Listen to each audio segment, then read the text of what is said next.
Hey everybody, Kevin here with Pursuing Pixels, and I'm going to be playing some Super Hiking League DX, as you can see here. We're just going to get right into the action, and I'm going to be checking out the arcade mode here, but there's like a two-player versus mode. There's all sorts of different modes here, but the arcade mode's kind of like the story mode, or the campaign, if you will.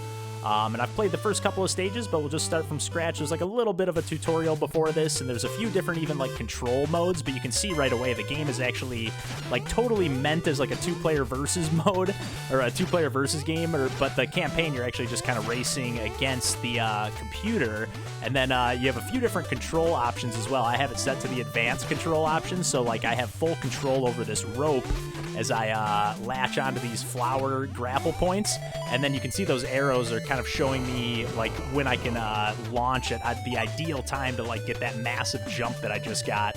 And it's like a best 2 out of 3, and it's the same thing when you're playing the versus mode. I was actually playing some of this versus mode with DJ the other day, and we were having quite a bit of fun. Unfortunately, I hadn't played any of the single-player modes, so I hadn't unlocked any of the stages yet. But yeah, or any of the extra stages, it had a decent amount there to start with for the multiplayer modes. But yeah, I'm looking forward to unlocking some of these stages here. But again, right off the bat, it's going to be on the easy side, but you can tell right away, I would imagine, especially if you're into, playing multiplayer competitive games with your pals. I think you'll be able to tell pretty quickly if this one's something that's up your alley or not, but I really love the aesthetics here, love the music. There is a little bit of crossover, so you can actually like whack your enemy or your opponent. Obviously, it might be the computer, or it might be one of your actual friends. But yeah, you can kind of shoot your rope in any one of 8 directions, and then again, if I can, like, I'm basically like pumping the joystick up and down, or the directional pad, however you want to do it. Oh, it's gonna be a photo finish. Oh yeah. But you're basically like with the difficult controls, or the advanced controls, which I have set.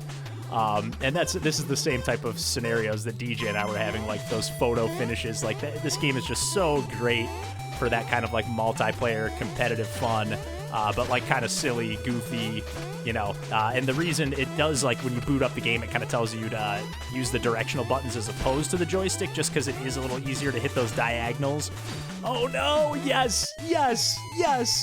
Oh, it's like those kind of situations like I was talking about. Sorry, I'm getting so excited here, but like these photo finishes, and I don't remember it being so difficult right off the bat, because there are even different difficulty settings, if I'm not mistaken. Not just the rope settings, but yeah, I have it set to the advanced settings, which I keep half finishing that thought, where I'm basically, using gravity to control like my flow up and down, where you can otherwise have it set to automatic, where you'll just kind of move on its own. Let's see, can I just, yes, I can just touch it with the pole. I was like, can I fire my, I keep calling it the pole, the rope. Man, I cannot think and play this game at the same time. It's like everything's happening so fast. But yeah, I just really am a fan of this style. Again, I'm just a broken record at this point, but we'll just play through the first handful of stages, and it does get decently difficult from what I've played so far, and definitely some of the stages that DJ and I checked out multiplayer too. But see, I'm making it look a little easier after those first those photo finishes on the last stage. But yeah, it's just really quick pick up and play action, but at the same time, I do appreciate that got a new hiker. All right. I do appreciate that there's like this story mode and campaign. We shouldn't call it a story mode, because there isn't so much story beats per se. And then, when you're playing with your friends, the opponent that you're facing off against is not always in black and white like they are here, kind of faded out like an infomercial when they're showing you the product. Oh, I forgot there's swimming in this game too, which is kind of unnecessary, but it isn't like frustrating swimming, which is nice, because you know how swimming can go in 2D platformers sometimes. Oh shit. Okay, I got this sucker smoked, and I love how it has that middle bar, like the dividing line between the two screens that kind of shows you, like it's almost, each screen is kind of like its own individual Tate mode screen, which I really like. And again, the music is just awesome. Like the presentation of this game is top notch. And the controls, again, like any platformer, as always, I say this every time, but the controls take a little getting used to. Like you don't have that, like a lot of NES games have like a real like immediacy to the controls. This, like, your character has a little bit of a weightiness to them, so you gotta kind of get used to the slipperiness or like the momentum that you pick up. I always say slipperiness, but yeah, it's more like just the momentum that kind of carries you. So like when you're turning around, it just takes a little bit. It's more like that Super Mario Brothers 1 kind of sense of momentum, as opposed to the later games in the series that like you can just turn around and stop on a dime. Okay. It's like, how do I get up here? There we go. I like how each stage is totally different too, but I like how the whole map is kind of woven together. Okay. Let's get ourselves up here. Come on.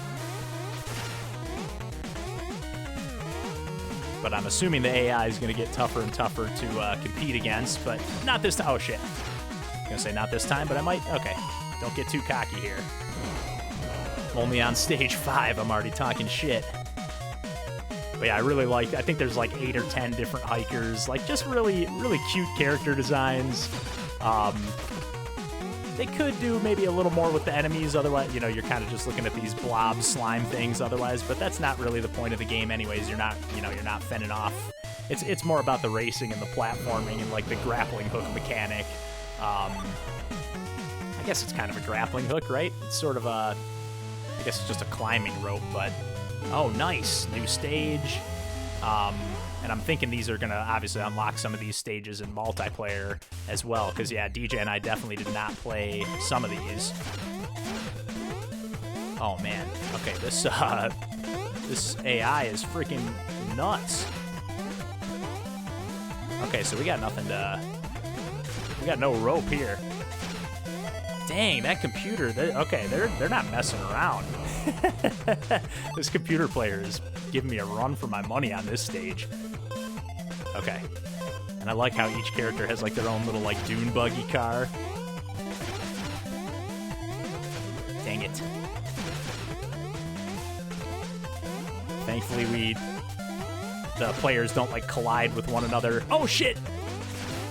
If they just touch, like you have to actually whack them with like your bat or whatever it is that you have in your hand. Whew, man, this is getting pressure. Putting the pressure on. Again, I still cannot talk while I play this game for whatever reason. Here we go. Stage 7. I don't think there's going to be any kind of like bosses or anything, but yeah, we're still getting a ton of... Oh man, they even got like a hovercraft this character is rolling up in. You got a pod, or Sabalba's rolling up in the pod racer. Man, these are like the little tiniest. And some of the stages, so what's cool... Oh, got to get it with the rope. The stages, like, there are different length stages, so, like, these are kind of all on the shorter side, but, like, there are definitely some stages that DJ and I were playing that were, like, you know, they'd take, like, closer to a minute to complete, as opposed to, like, these are, you know, clocking in at, like, 15, 20 seconds, if I'm able to make it somewhat fluidly to the top. But see how they were just able to launch themselves? Shit. This is going to be a close one. No! No! Shit. Yeah, this is what I was just going to say. Like, some of the rounds with DJ and I were definitely going back and forth. Yes. Yes. Like, you think it's about to be over, and then everybody falls all the way to the bottom. You can definitely, you know, we're not talking like getting over it with Bennett Foddy here, but you can definitely lose some progress. Let's see. Okay, I was like, man, they're trapping me off, not letting me get to these next stages. So I think I'm going to do this stage here and then probably leave the video there to keep it kind of spoiler free, because I'm enjoying how, again, like these stages, it's not really showing off, and they're introducing new mechanics still. Again, DJ and I saw some of these, but yeah, the only thing that's a little bit of a bummer would just be like these little blobs being the only enemies. But I wouldn't even call that a bummer. I don't even know why I'm mentioning it. I feel like I'm too positive all the time. I'm just like, oh, I love this game. I love this game. So I'm like a little self-conscious about it. But, oh, there we go. Ah, shit, wrong way. Like that wouldn't have happened if I knew the level. Oh, I gotta go up and around. Shit. Sit down, punk. Sit down, punk. No. Yes. Yes. Photo finish. Let's go. So yeah, this one took closer to like 42 seconds. So we're probably at like the more medium length stages at this point. But there were a good like 40 or 50 stages to pick from, if not more than that, when DJ and I were checking out the game multiplayer. But yeah, again, I don't even know why I'm griping about those blobs. I really don't care about that sort of stuff. I just don't want to be Mr. Positivity all the time. Although that's kind of the whole point of the whole point of this channel, and at the podcast we get into some other stuff. And I say this, I'm sure I've said this before on the channel too, but like try to just recommend games basically. You know, you can look up. I don't know. I'm not really gonna spend my time playing a game I'm not enjoying. So like, you can find reviews elsewhere, but I think our channel here is going to kind of focus on just the stuff that we're really enjoying and kind of recommending and highlighting. So if we're playing it, again, I've said this a million times, it's something that we're going to recommend if we're playing it here on the channel. So Lava Tunnel unlocked. Let's go. Oh, and we're off to the races here. This almost looks like it's a boss stage. Oh yeah, I bet you this is like the first world, the end of the first zone. So, oh man, are these like warps? Teleporters here? What the heck? Oh, they're like bank teller chutes. Oh, this is crazy. Yeah, this is a lot of new stuff that I don't remember seeing with DJ. So, oh, and we got like a demon. This is like a boss battle. Oh, this is crazy. Okay, nice. So yeah, I do want to keep the rest of this kind of spoiler free. And yeah, I'll leave it here. But if you like, especially if you're a fan of playing competitive multiplayer stuff, and I'm losing this demon, yeah, as soon as the boss gets introduced, I'm done for. But yeah, if you're somebody who likes playing some two-player multiplayer stuff, versus in particular, I definitely recommend checking out Super Hiking League DX. I'm playing this on Switch, but I'm sure it's available elsewhere. But thanks for tuning in, thanks for watching as always, and take care.